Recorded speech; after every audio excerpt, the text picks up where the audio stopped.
Avec 5 000 € d'épargne, peut-on investir dans l'immobilier? C'est la question à laquelle on va répondre dans cette vidéo. Si tu es concerné, si tu es une personne qui n'a pas beaucoup d'épargne et tu te demandes aujourd'hui, est-ce que tu peux investir dans l'immobilier? Regarde bien cette vidéo jusqu'à la fin. Comme je le disais en introduction, nous allons aborder aujourd'hui la question qui est: est-ce que je peux investir dans l'immobilier en ayant une petite épargne? Ici, je prends l'exemple d'une épargne de 5 000 €. J'ai 5 000 € d'épargne. Est-ce que je peux investir dans l'immobilier? Alors, ma réponse est claire et nette. On va rentrer tout de suite dans le vif du sujet. C'est oui. Avec 5 000 € d'épargne, bonne nouvelle pour toi, tu peux investir dans l'immobilier. Maintenant, il y a une stratégie à mettre en œuvre pour pouvoir réaliser ton investissement en ayant une petite épargne. Et je vais te la décrire dans cette vidéo. Tu vois, c'est une vidéo qu'il faut que tu regardes jusqu'à la fin, comme je te l'ai dit dans l'introduction. Comment est-ce qu'on peut investir dans l'immobilier en ayant 5 000 € d'épargne? D'aucuns peuvent se dire, mais 5 000 €, c'est pas beaucoup. Comment je fais? La banque me demande 10% d'apport. Comment je fais? Et c'est très bien de se poser la question du comment, parce que comme je vous le dis souvent, ça ne sert à rien de se dire mais est-ce que c'est possible, c'est pas possible? Non, on se pose la question comment je fais pour moi aussi arriver à investir avec les moyens que j'ai aujourd'hui, avec le profil que j'ai aujourd'hui. Donc, comment on fait pour investir avec 5 000 € d'épargne de côté? Ce que tu vas faire, s'il s'agit de ton premier investissement, je te dis stratégiquement ce que j'aurais fait, et c'est ce que je conseille aux personnes que j'accompagne ou alors qui me suivent sur les réseaux. La chose que tu vas faire, c'est de dessiner une stratégie qui te permette de le faire. Donc la stratégie, ça va être quoi? Ça va être le lieu d'investissement, la zone géographique dans laquelle tu vas investir. Si j'ai 5 000 € de côté, je vais aller m'adresser aux petites et moyennes villes, des villes qui sont à 1 heure, 1 heure et demie des grandes villes. Par exemple, nous on est en Île-de-France, on est à Paris. À 1 heure déjà de Paris, tu peux trouver des zones très intéressantes. 1 heure et demie, tu peux trouver des villes où le prix au mètre carré est très loin de ce que tu peux trouver dans la région parisienne, par exemple. Ça va être pareil pour Lyon. Moi, j'ai des personnes qui ont investi à 1 heure déjà de Lyon et on est sur des prix au mètre carré qui n'ont absolument rien à voir. Donc 5 000 € de côté, je vais vouloir plutôt acheter un premier bien autour de 50 000 €. Quand je dis 50 000 €, ça veut dire le prix du bien. S'il y a un petit travaux de rafraîchissement, je vais aller sur ce montant de bien en fait. Pourquoi? Parce qu'avec 5 000 € d'épargne, si je veux faire des choses extraordinaires, la banque peut me refroidir. Et s'il y a une chose que tu dois retenir, et je dis ça très souvent, il faut absolument, si tu veux faire l'immobilier, apprendre à sélectionner des projets en accord avec ton profil. Tu n'as pas envie de perdre du temps parce que le temps est plus précieux que l'argent. Donc, tu n'as pas envie d'aller prendre des gros projets en te disant c'est bon, c'est rentable, la banque va suivre parce que le projet est top, ou alors j'investis dans une SCI, grâce à une SCI ou via une SCI, donc une société civile immobilière, donc la banque va suivre. Non, non, non. Quand tu es en train de faire un premier projet immobilier, ça reste toujours ton profil qui va intéresser la banque, peu importe le véhicule d'investissement que tu vas utiliser, c'est-à-dire peu importe que peu importe que tu sois en train d'investir en nom propre ou en société, c'est ton profil qui va intéresser la banque si c'est ton premier investisseur immobilier, si on ne te connaît pas encore comme tagué investisseur immobilier. Donc, il faut absolument que tu apprennes à choisir un projet en accord avec ton profil. Donc, avec 5 000 € d'épargne, je vais plutôt aller sur des projets autour de 50 000 €. Et guess what?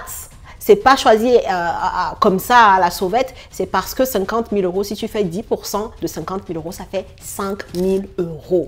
D'accord? Et si tu fais 50 000 € sur 20 ans, par exemple, tu serais sur des mensualités autour de 300 € à peine, tu vois. Et donc, ça te permet de te dire, OK, avec 5 000 € d'épargne de côté, la banque peut voir que je peux payer même 1 an de mensualité de crédit tranquillement, en fait, en allant sur ces petits projets-là. OK? Donc, on va choisir, si j'avais 5 000 €, un projet à 50 000 € dans des villes avoisinant les grandes villes, comme j'ai dit. Si tu es en Île-de-France, Lyon, tout ça, Marseille, peu importe, tu choisis des petites villes dans lesquelles tu peux trouver des T2, d'accord? Ça va être des petites surfaces, ça peut être un T2, ça peut être un T1, donc un studio avec une cuisine séparée, tu vois? Ça peut être ce genre de bien-là, ok? Donc, maintenant, qu'est-ce que tu vas faire avec ce genre de bien?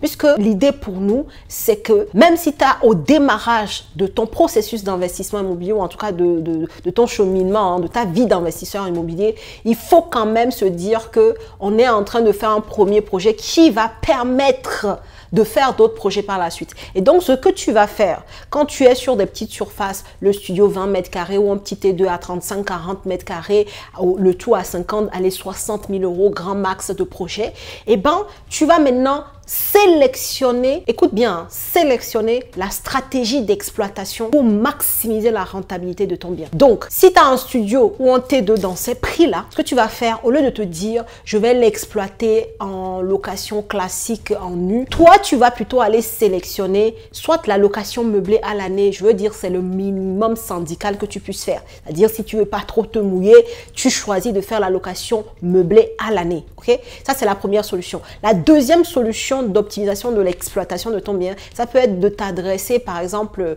aux personnes qui font de la mobilité, tu vois, les salariés qui viennent en déplacement 3 mois et tout. Voilà, tu peux t'adresser aussi à ce public-là. Ça te permet par exemple de positionner ton loyer un peu plus haut que le loyer de la location meublée à l'année déjà, qui est déjà lui-même plus haut que le loyer de la location nue, tu vois. Tu peux aller crescendo, en fait.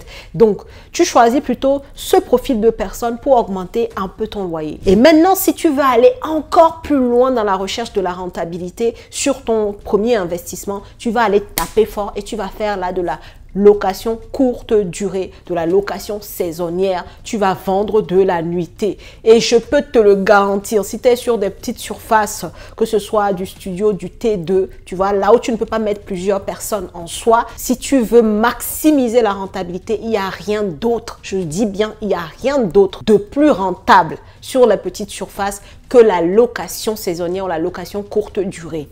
C'est clair, net et précis, c'est un fait.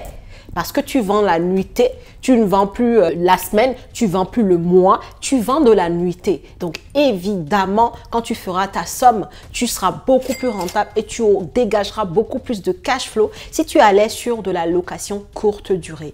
Maintenant, l'objectif, c'est quoi en optimisant l'exploitation de ton bien? Ben, l'objectif, c'est d'être plus rentable et donc de dégager plus de cash flow. Et donc, ce cash flow, maintenant, toi, comme tu es intelligent et que tu es un immopreneur, tu ne vas pas le dépenser en fait. Tu vas le mettre de côté et c'est un cash flow qui va te permettre de vite, tu vois, amasser du cash, de te permettre de grossir plus rapidement ton épargne dans l'objectif que ton prochain projet, ça ne sera plus une petite surface dans une petite ville, et ben ça sera un peu plus grand. Ça sera plutôt peut-être un appartement que tu vas louer en colocation ou alors tout de suite, ça peut être un petit immeuble de rapport aux alentours de 130, 140 000 euros. Comme moi, j'ai des gens dans mon accompagnement qui achètent ce genre d'immeuble là, 147 000 euros.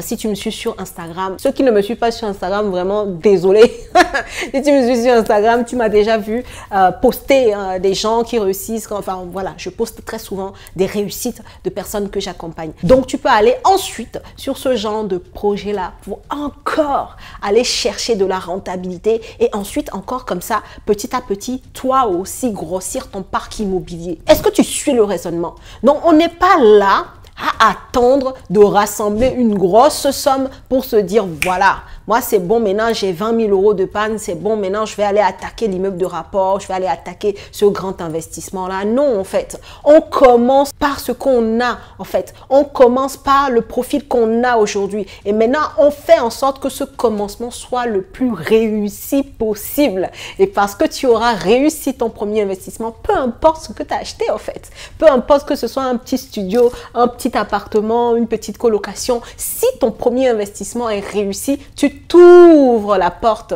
tu captes la confiance des banques et toi-même ta propre confiance en toi en tant qu'investisseur rentable est au plus haut niveau et là tu vas exploser les scores en fait. Tu vois ce que je veux dire? Donc voilà ce que je voulais te partager dans cette vidéo. Si tu fais partie des personnes qui ont 5 000 euros d'épargne de côté, sache que tu peux commencer à investir dans l'immobilier. Sache que les portes te sont ouvertes. Maintenant, à toi d'être intelligent, intelligente pour savoir le type de bien que tu vas chercher. On va te le mettre là J'ai fait un exemple pour te montrer rapidement sur Le Bon Coin comment on arrive à trouver des biens à moins de 60 000 euros dans des villes, comme je t'ai dit, à 1 heure et demie de grandes villes.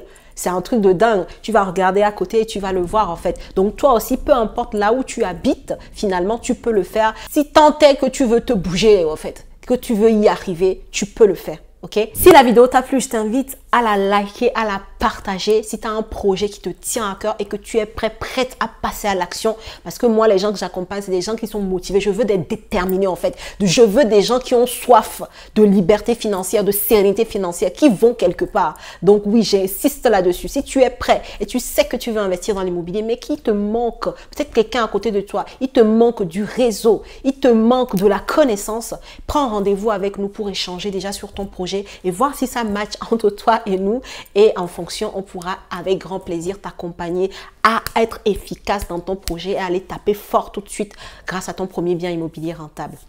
Eh ben, je t'attends dans les commentaires, tu me diras ce que tu penses de cette vidéo, si toi aussi tu as pu investir avec une petite épargne.